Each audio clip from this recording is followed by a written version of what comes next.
At that time declares the Lord, I will be the God of all the families of Israel, and they will be my people.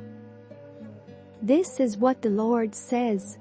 The people who survive the sword will find favor in the wilderness. I will come to give rest to Israel. The Lord appeared to us in the past, saying, I have loved you with an everlasting love. I have drawn you with unfailing kindness. I will build you up again, and you, virgin Israel, will be rebuilt. Again you will take up your timbrels and go out to dance with the joyful. Again you will plant vineyards on the hills of Samaria. The farmers will plant them and enjoy their fruit.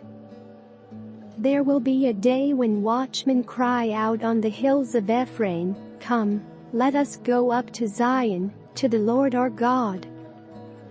This is what the Lord says. Sing with joy for Jacob, shout for the foremost of the nations. Make your praises heard, and say, Lord, save your people, the remnant of Israel.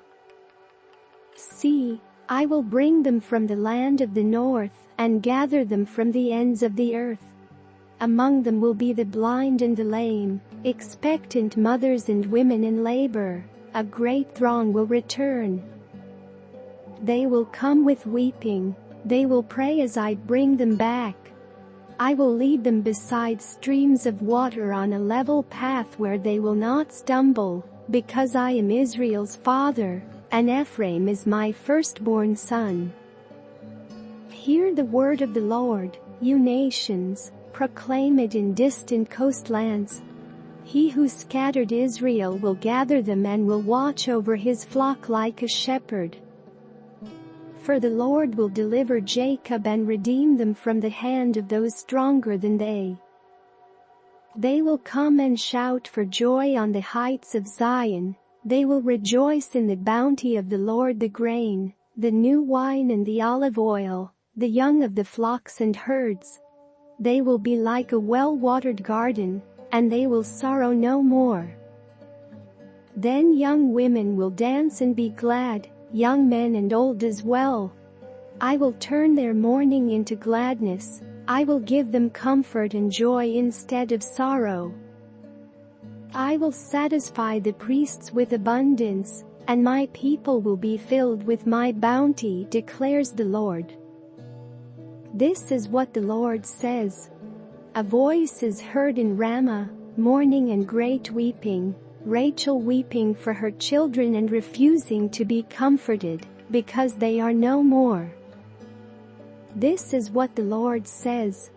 Restrain your voice from weeping and your eyes from tears, for your work will be rewarded, declares the Lord. They will return from the land of the enemy. So there is hope for your descendants, declares the Lord. Your children will return to their own land. I have surely heard Ephraim's moaning. You disciplined me like an unruly calf, and I have been disciplined. Restore me, and I will return, because you are the Lord my God. After I strayed, I repented. After I came to understand, I beat my breast.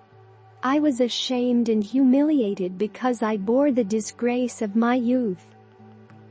Is not Ephraim my dear son, the child in whom I delight? Though I often speak against him, I still remember him. Therefore my heart yearns for him. I have great compassion for him, declares the Lord. Set up road signs, put up guideposts. Take note of the highway, the road that you take. Return, virgin Israel, return to your towns. How long will you wander, unfaithful daughter Israel? The Lord will create a new thing on earth. The woman will return to the man. This is what the Lord Almighty, the God of Israel, says. When I bring them back from captivity, the people in the land of Judah and in its towns will once again use these words. The Lord bless you, you prosperous city, you sacred mountain. People will live together in Judah and all its towns, farmers and those who move about with their flocks. I will refresh the weary and satisfy the faint. At this I awoke and looked around. My sleep had been pleasant to me. The days are coming, declares the Lord, when I will plant the kingdoms of Israel and Judah with the offspring of people and of animals. Just as I watched over them to uproot and tear down, and to overthrow, destroy and bring disaster, so I will watch over them to build and to plant, declares the Lord. In those days people will no longer say, the parents have eaten sour grapes, and the children's teeth are set on edge. Instead, everyone will die for their own sin. Whoever eats sour grapes, their own teeth will be set on edge.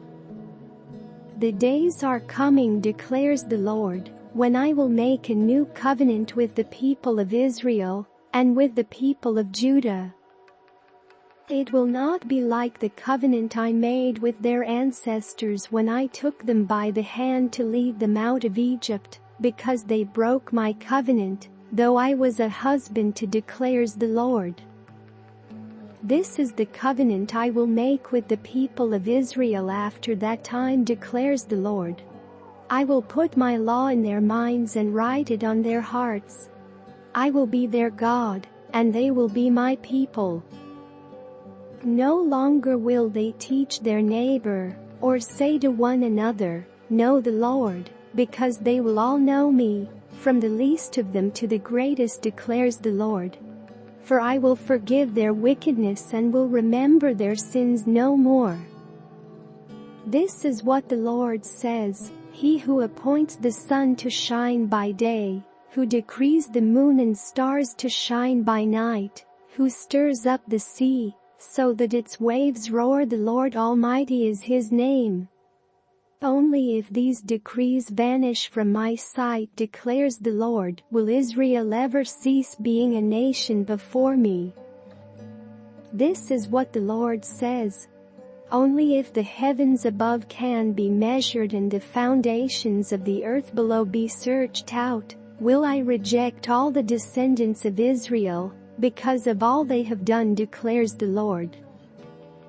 The days are coming, declares the Lord, when this city will be rebuilt for me from the tower of Hananel to the corner gate. The measuring line will stretch from there straight to the hill of Gareb, and then turn to go. The whole valley where dead bodies and ashes are thrown, and all the terraces out to the Kidron Valley on the east, as far as the corner of the horse gate, will be holy to the Lord. The city will never again be uprooted or demolished.